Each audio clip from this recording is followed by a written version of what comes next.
Buenos días, buenas tardes, buenas noches. Dios te bendiga. Gracias porque estamos juntos de nuevo para estudiar la lección de Escuela Sabática número 9 para el 31 de agosto del 2024. Y recuerda que estamos estudiando este tercer trimestre la lección basada en el libro de Marcos.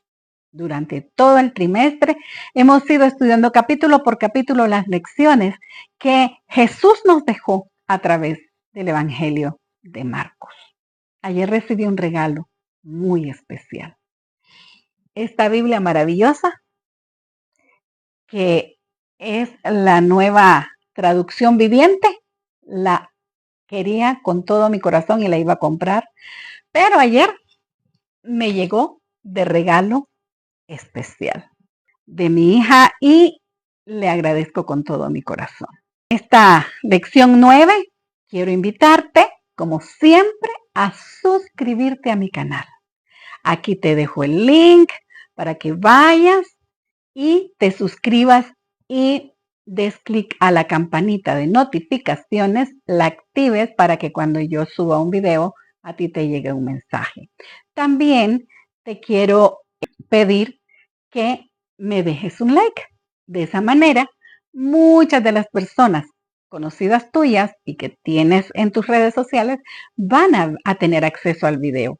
También déjame un comentario y déjame sugerencias. Esto me ayuda mucho. También te agradezco que me compartas el video. Envíalo intencionalmente a todos tus amigos para que reciban el Evangelio a través de este video. Esta lección número 9 lleva por título Controversias en Jerusalén. ¿Recuerdas que en la lección número 3 estudiamos controversias? Así se llamaba esa lección. Y el estudio era basado en 5 controversias que surgieron con los religiosos, con los líderes religiosos que andaban en las reuniones de Jesús. Y en esta ocasión, esto sucede en Jerusalén y vamos a estudiar 6 controversias.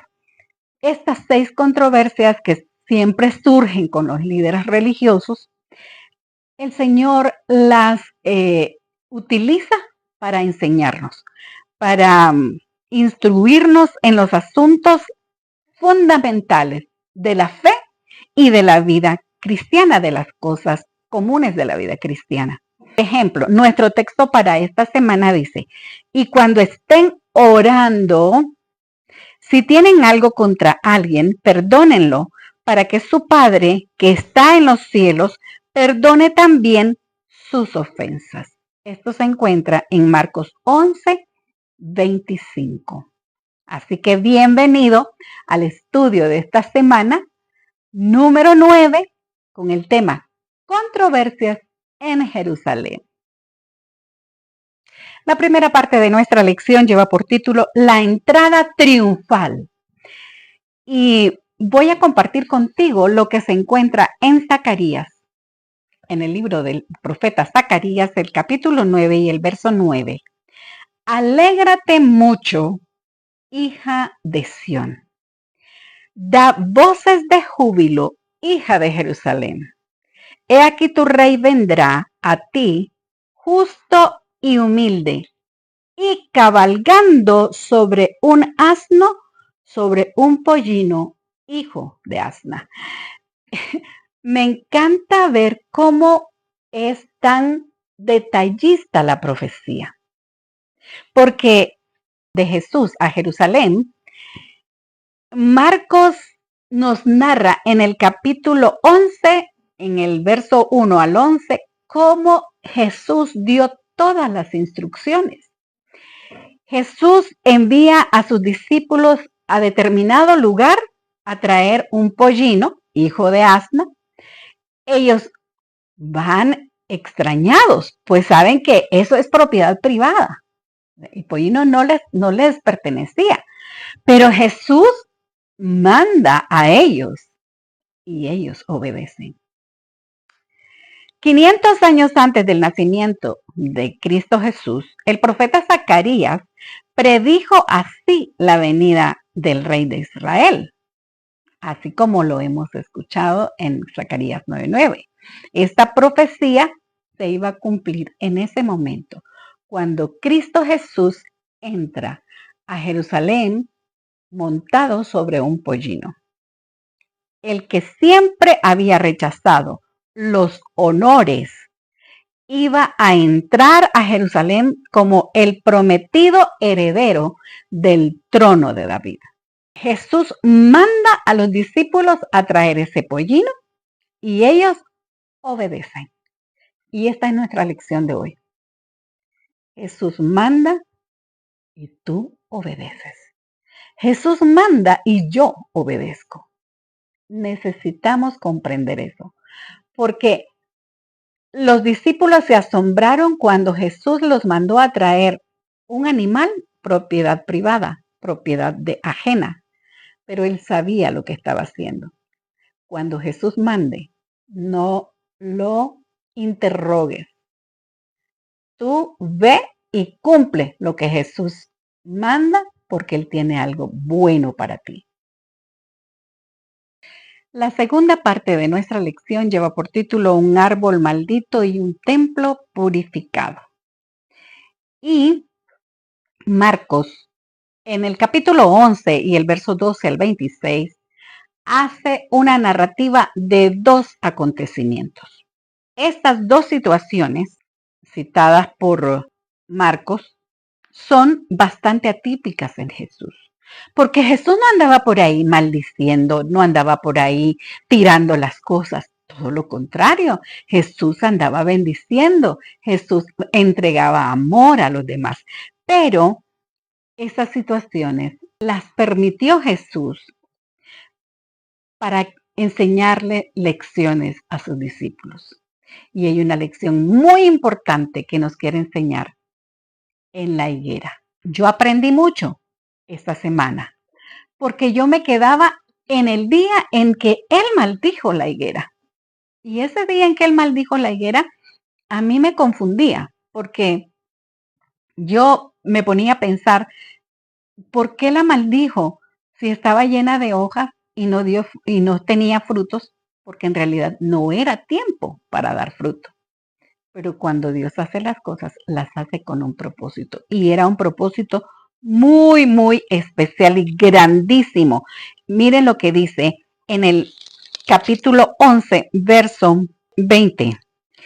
Y pasando por la mañana, esto fue al día siguiente, vieron que la higuera se había secado desde las raíces.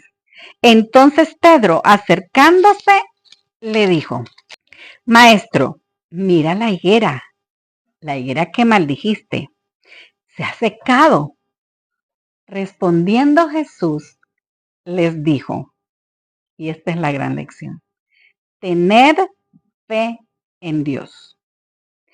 Porque de cierto os digo que cualquiera que dijere a este monte, quítate y échate al mar, y no dudare en su corazón, sino creyere que será hecho lo que dice, lo que diga le será hecho.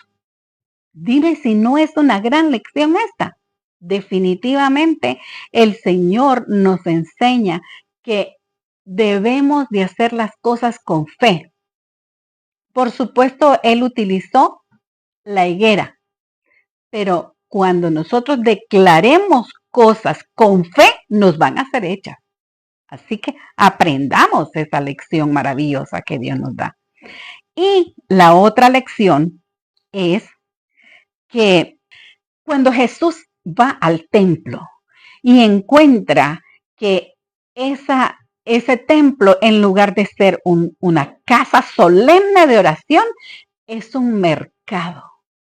Ahí estaban vendiendo animales, ahí estaban vendiendo incienso, estaban vendiendo de todo lo que se necesitaba para los cultos, la adoración. Y entonces eso no estaba correcto. Ahí se hacían cosas justas e injustas. ¿Cómo se podía permitir un mercado dentro del templo? Y Jesús hace una unión de dos pasajes del Antiguo Testamento en su dura reprimenda contra el profano tráfico. Él insiste en que el templo debe ser una casa de oración para todos los pueblos, incluyendo enfáticamente a los gentiles. Luego, él le dice a los líderes que han convertido el templo en una cueva de ladrones. Se los dijo clarito. Hoy yo quiero hacer un llamado a nuestros líderes de iglesia. Querido líder, mira a tu derredor cuando llegues al templo y pregúntate, ¿es necesario que venga Jesús a poner orden en la casa de oración? ¿Este templo realmente es casa de oración o se ha convertido en una cueva de ladrones? La tercera parte de nuestra lección lleva por título ¿Quién dijo que podías hacer eso? Y en Marcos 11, 27 al 33 se narra donde Jesús está enseñando y los líderes están ahí. Y ellos le hacen una pregunta muy interesante. Los líderes le preguntaron, ¿de dónde procedía su autoridad para hacer todo lo que andaba haciendo?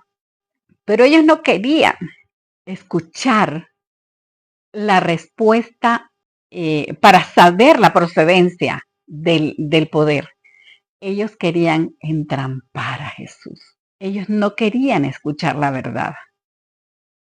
Ellos querían poner a Jesús en evidencia de andar haciendo cosas en contra de la ley de Dios y en nombre de otro poder que no fuera Dios. Cualquier respuesta que Jesús hubiese dado a esa pregunta, ellos lo que iban a hacer era ridiculizarlo. Pero Jesús les responde con una pregunta y les dice, en el verso 29 del capítulo 11, Jesús respondiendo les dijo, os haré yo también una pregunta. Respondedme y os diré con qué autoridad hago estas cosas. ¿El bautismo de Juan era del cielo o de los hombres? Respondedme. Ellos se pusieron a pensar, si decimos que es del cielo, él va a decir que por qué no nos bautizamos, que por qué no seguimos a Juan. Y si decimos que es de los hombres, la gente se nos viene encima porque ellos creen en Juan y sabían que era un profeta. Entonces le dijeron, no sabemos. Y entonces Jesús les dijo, pues yo tampoco les digo de dónde viene el poder. Pero Jesús, aprovechando la atención que tenía de ellos, les cuenta una parábola. Una parábola que ellos conocían muy bien porque la habían leído en Isaías, en el capítulo 5, que es la parábola de el Señor de la viña. Y en esta parábola Jesús les dice que el dueño de la viña se las entregó a los labradores para que la trabajaran y le dieran su parte de ganancia como proveedor de la tierra. Cuando envió a sus emisarios a recibir el pago de lo que habían hecho, ellos mataron a los emisarios. Cada vez que el dueño de la viña les enviaba un emisario, ellos lo golpeaban, lo maltrataban, lo mandaban de regreso golpeado o sencillamente lo mataban. Pero el dueño de la viña, teniendo todavía esperanza en que ellos podían reconocer su equivocación, les envía a su hijo y dice, pues a mi hijo lo van a respetar y ellos van a mandarme lo que es mío. Y cuando les envía a su hijo, entonces ellos piensan, este es el heredero, entonces lo vamos a matar y así ya no tenemos problema, la viña es de nosotros. y mataron al hijo. Cuando escucharon la parábola, se quedaron pensativos y se fueron, porque ellos comprendieron que estaban hablando de ellos. La historia que Jesús narra les trajo a la memoria lo que ellos habían estudiado en el libro de Isaías. Jesús les dice que ellos van a tener un terrible final. No recibieron el mensaje. La situación se vuelve difícil para ellos. ¿Por qué? Porque reciben su sentencia. Conocen su final. Seguramente tú estarás pensando que por su comportamiento los líderes religiosos se merecían ese final, esa sentencia que les dio el Señor. Pero yo quiero recordarte que si tú no decides por Cristo, lamentablemente recibirás la misma sentencia. La cuarta parte de nuestra lección lleva por título Deberes terrenales y resultados celestiales. Y Marcos 12, 13 al 27 nos narra unos temas preciosos porque son grandes lecciones para nuestra vida hoy, tanto como para ellos allá hace más de 2000 años, como para nosotros hoy en el siglo XXI. Y el primer tema en esta narrativa de Marcos 12 es bien fácil. La respuesta de la trampa que aquellos fariseos y herodianos le pusieron a Jesús, si se pagaba tributo, si tenían que pagar los tributos al César o no, miren qué tremenda trampa. Para Jesús fue facilísimo la respuesta. Les dijo, denme una moneda. Ahora díganme la cara que tiene la moneda.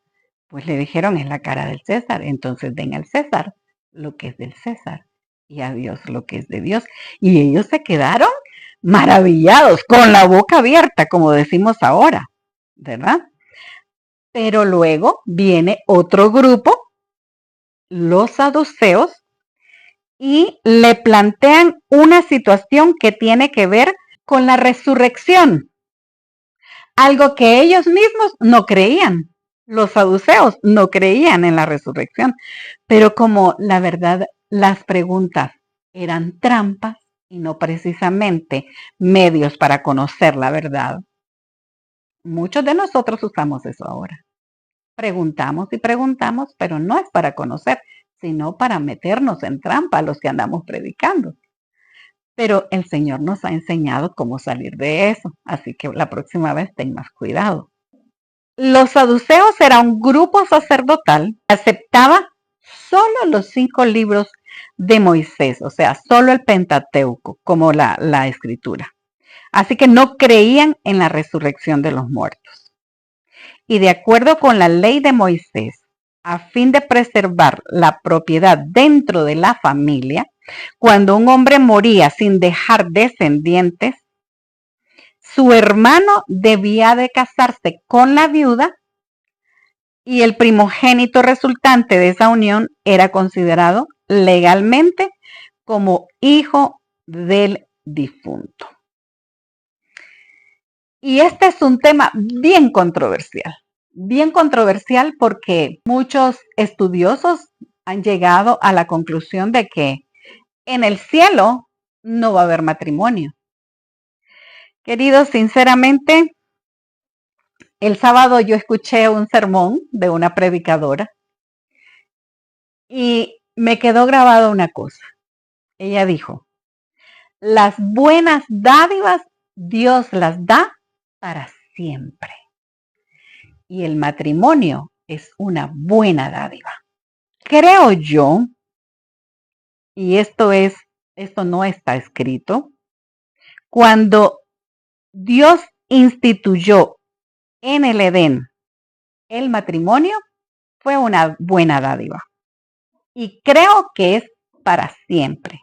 Pero yo sí creo que conoceremos la verdadera situación del matrimonio en la era de la vida eterna. Creo que el matrimonio lo hemos denigrado tanto que no se parece en nada a lo que fue en el Edén. Por lo tanto, la idea del matrimonio que nosotros tenemos ahora no es la que Dios dio allá en el Edén. La pregunta es, ¿te gustaría saber cómo viviremos en el mundo que Dios soñó para nosotros? ¿Cómo será el matrimonio en ese mundo? Necesitamos prepararnos para ir allá y saber qué es realmente lo que Dios nos dio cuando instituyó el matrimonio.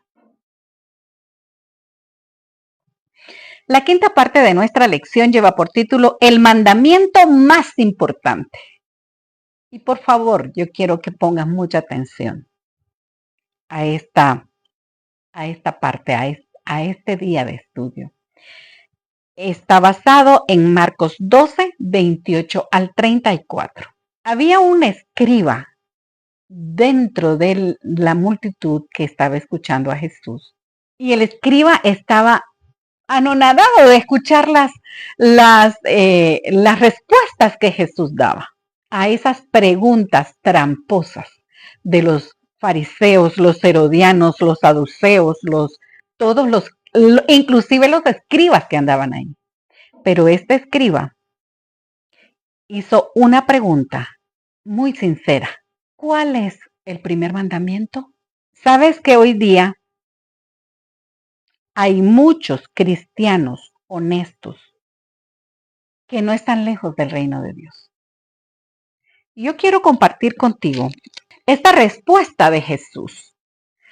En el verso 29, Jesús le respondió, el primer mandamiento de todos es, oye Israel, el Señor nuestro Dios, el Señor uno es. Y amarás al Señor tu Dios con todo tu corazón y con toda tu alma y con toda tu mente y con todas tus fuerzas. Este es el principal mandamiento. Y Jesús continuó diciendo, y el segundo es semejante, amarás a tu prójimo como a ti mismo. No hay otro mandamiento mayor que estos. Y entonces vienen algunos y dicen, sí, es que la ley quedó abolida por Jesús porque Él solo instituyó 2 mandamientos. Amar a Dios sobre todas las cosas y a tu prójimo como a ti mismo. Esos no son nuevos y no son mandamientos que dio Jesús. Él solo estaba trayendo a la memoria las escrituras. En Deuteronomio 6, 4 y 5 encuentras el primer mandamiento, encuentras la Shema. Y en Levíticos 19, 18 encuentras el segundo mandamiento. ¿Sabes qué son esos 2 mandamientos? El resumen de los 10 mandamientos. El resumen de los 10 mandamientos. El primero, amarás al Señor tu Dios con todo tu corazón, los primeros 4 mandamientos de Éxodo 20. Y el segundo, amarás a tu prójimo como a ti mismo, los últimos 6 mandamientos.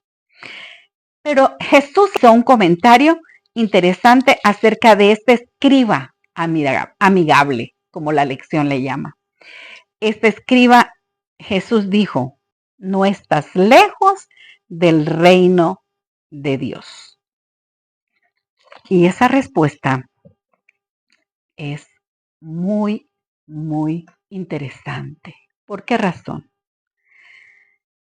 Porque el asunto aquí es que no estar lejos no significaba estar dentro. Lo que el escriba todavía necesitaba era reconocer quién era Jesús y seguirlo.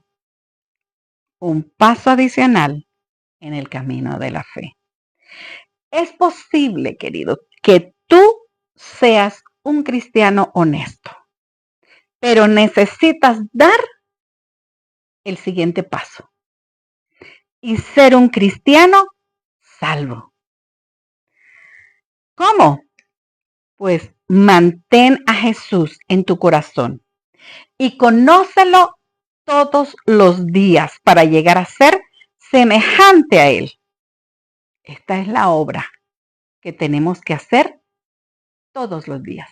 Estudiar la Biblia, ver cómo era Jesús e imitarlo. No nos mantengamos como el escriba amigable, que no estaba lejos del reino de los cielos, pero todavía no había entrado. El acto de Cristo de maldecir aquella higuera, la que con su propio poder había creado, se destaca como una amonestación a todas las iglesias y a todos los cristianos. Nadie puede vivir la ley de Dios sin servir a otros. De nada sirve que estemos en todos los cultos, que estemos en todas las reuniones, que andemos activos en esto, activos en lo otro, si no llevamos fruto, si no hay almas que llevar para salvarlas, para llevarlas a Cristo Jesús, que es su Salvador. De nada sirve. Los que andan en esas de que solo son apariencias, como la higuera, son como aquel escriba amigable que no estaba lejos del reino de Dios, pero no había entrado. Queridos, no nos quedemos lejos del reino de Dios. Demos el siguiente paso y vayamos, entremos en el reino de Dios. ¿Cómo? El que quiera venir en pos de mí, niéguese a sí mismo, tome su cruz y sígame. Es difícil negarse a uno mismo, sí, porque lo que más queremos es satisfacer aquello que nosotros queremos. Queremos hacer nuestros gustos y no los gustos de Dios. Cuando dejemos de hacer lo que nos gusta a nosotros y comencemos a hacer lo que le gusta a Dios, entonces vamos a hacer una higuera llena de fruto y ya no estaremos cerca del reino de Dios, sino estaremos en el reino de Dios. Hemos llegado al final de nuestra lección y quiero darte las gracias por habernos acompañado a este estudio e invitarte para la próxima semana, que si Dios quiere, aquí estaremos y que Cristo venga pronto.